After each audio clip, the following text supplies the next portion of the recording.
On behalf of the great state of Illinois, land of Lincoln, let me express my deepest gratitude for the privilege of addressing this convention. Tonight is a particular honor for me because, let's face it, my presence on this stage is pretty unlikely. My father was a foreign student, born and raised in a small village in Kenya. He grew up herding goats, went to school in a tin roof shack. His father, my grandfather, was a cook, a domestic servant to the British. But my grandfather had larger dream for his son.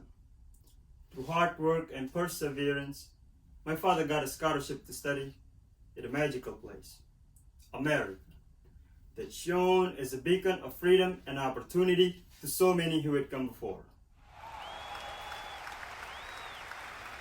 While studying here, my father met my mother. She was born in a town on the other side of the world, in Kansas.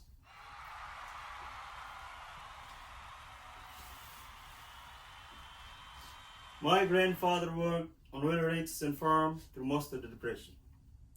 The day after Pearl Harbor, my grandfather signed up for duty. Joined Penn's Army, marched across Europe. Back home, my grandmother raised the baby and went to work in the Bomber Assembly Line. After the war, they studied in the GI Bill, bought a house through FHA, and later moved west all the way to Hawaii in search of opportunity. And they too had big dreams for their daughter. A common dream born on two continents. My parents shared not only an improbable love, they shared an abiding faith in the possibilities of this nation.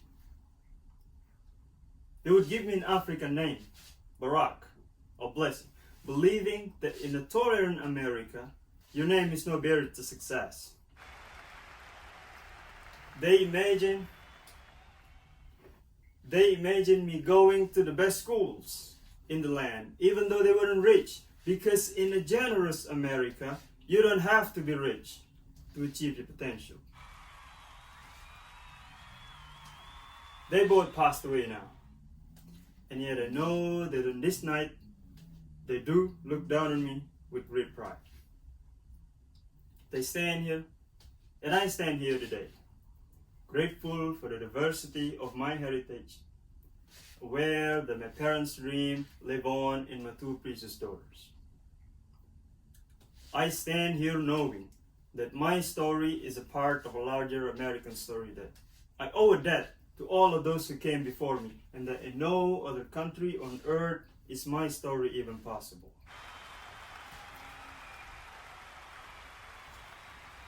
Tonight, we gather to affirm the greatness of our nation. Not because of the height of our skyscrapers, or the power of our military, or the size of our economy. Our pride is based on a very simple premise, summed up in a declaration made over 200 years ago. We hold this truth to be self-evident, that all men are created equal, that they are endowed by the Creator with certain inalienable right, that among these are life, liberty, and the pursuit of happiness.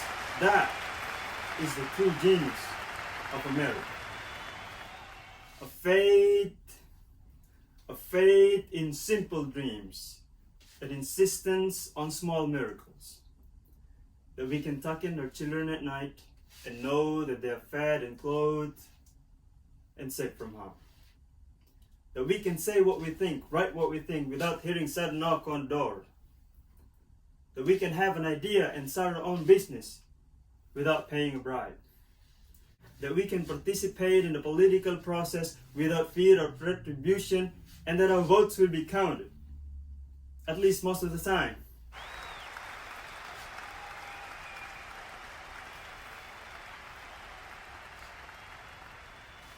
This year, in this election, we are called to reaffirm our values and our commitment, to hold them against the hard reality and see how we're measuring up to the legacy of our forebears and the promise of future generations.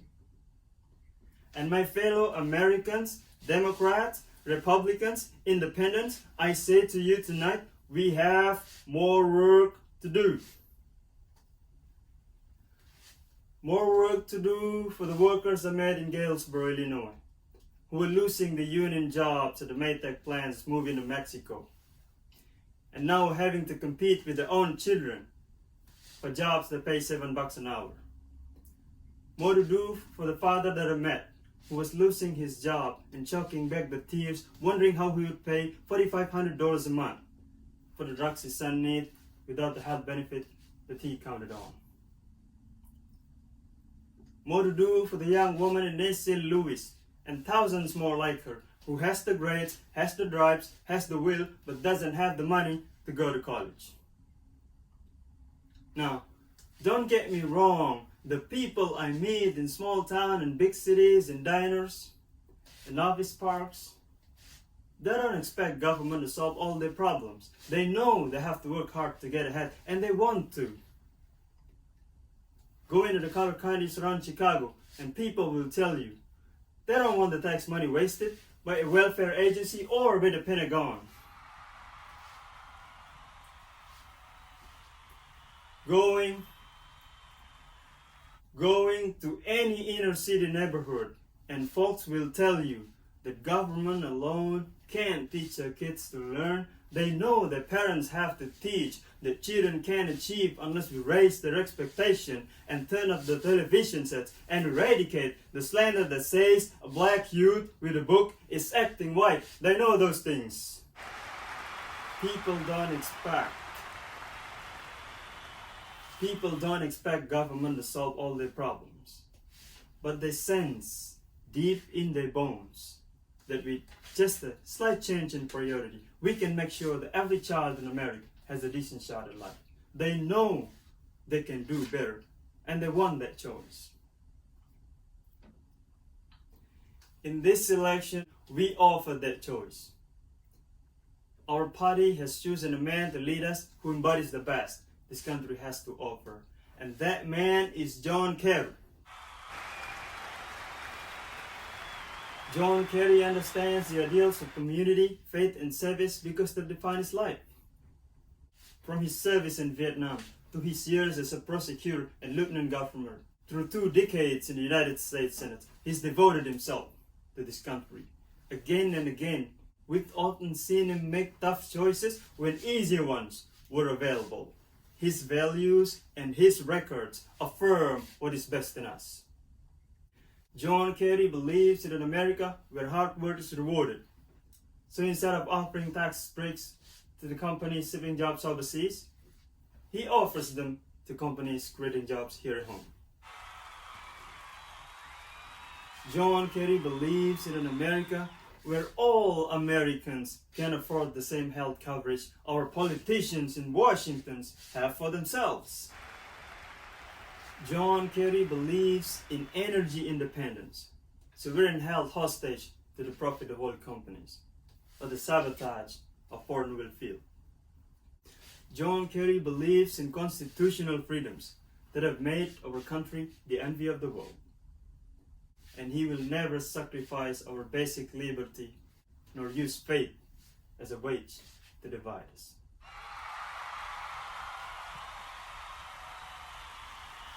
John Kerry believes that in a dangerous world, war must be an option sometimes, but it should never be the first option. You know, a while back I met a young man named Seamus in VFW Hall, East Moreland, Illinois. He was a good-looking kid, 6'2", 6'3", clear-eyed with an easy smile. He told me he joined the Marine and was heading to Iraq the following week. And as I listened to him, why he'd enlisted, the absolute faith he had to his country and its leaders, his devotion to duty and service, this young man was all that any of us might ever hope for in a child. But then I asked myself, are we serving Seamus as well as he's serving us? I thought of the 900 men and women, sons and daughters, friends and neighbors who won't be returning to their own hometowns.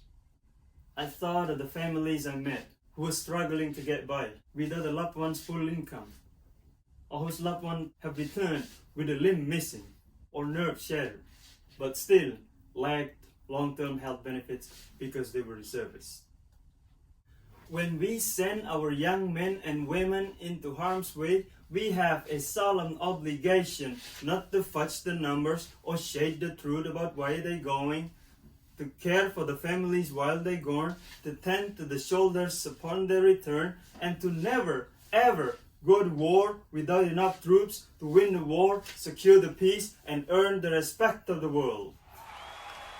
Now, let me be clear. We have real enemies in the world. These enemies must be found, they must be pursued, and they must be defeated.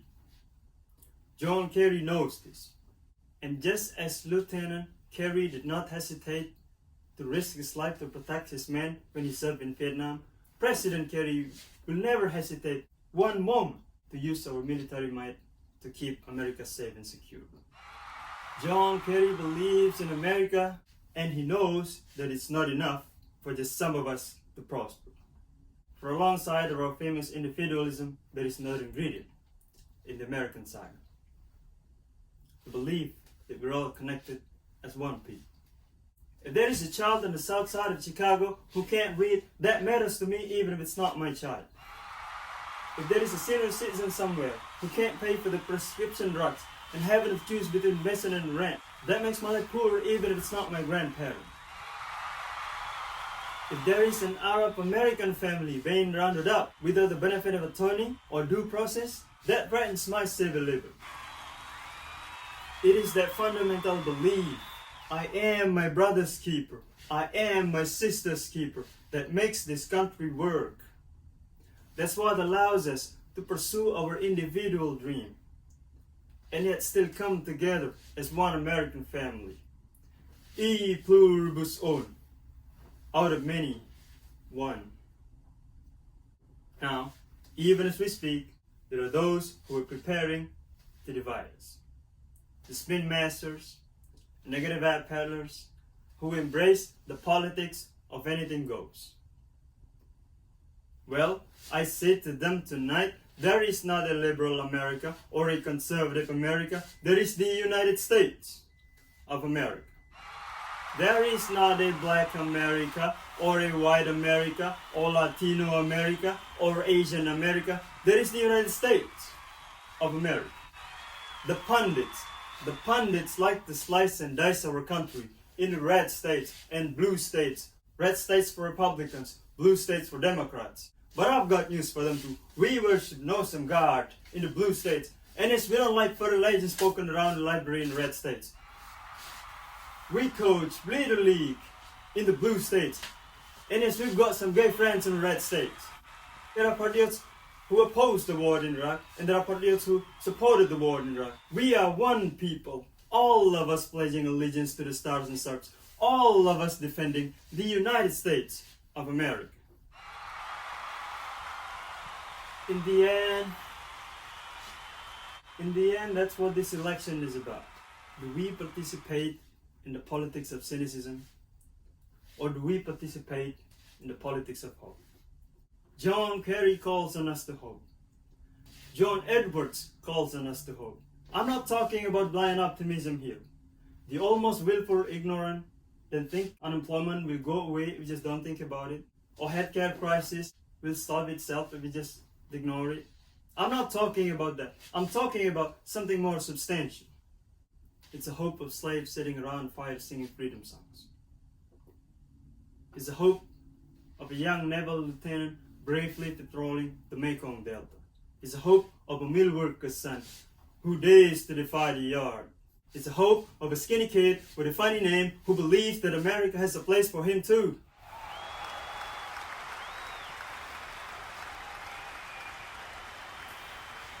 Hope. Hope in the face of difficulty. Hope in the face of uncertainty. The audacity of hope. In the end, that's God's greatest gift to us, the bedrock of this nation. The belief in things unseen.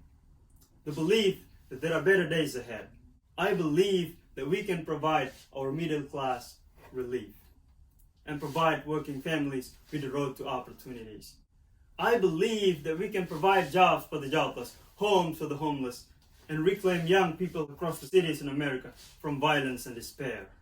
I believe that we have the righteous winds at our back, and as we stand on the crossroad of history, we can make the right choices and meet the challenges that face us.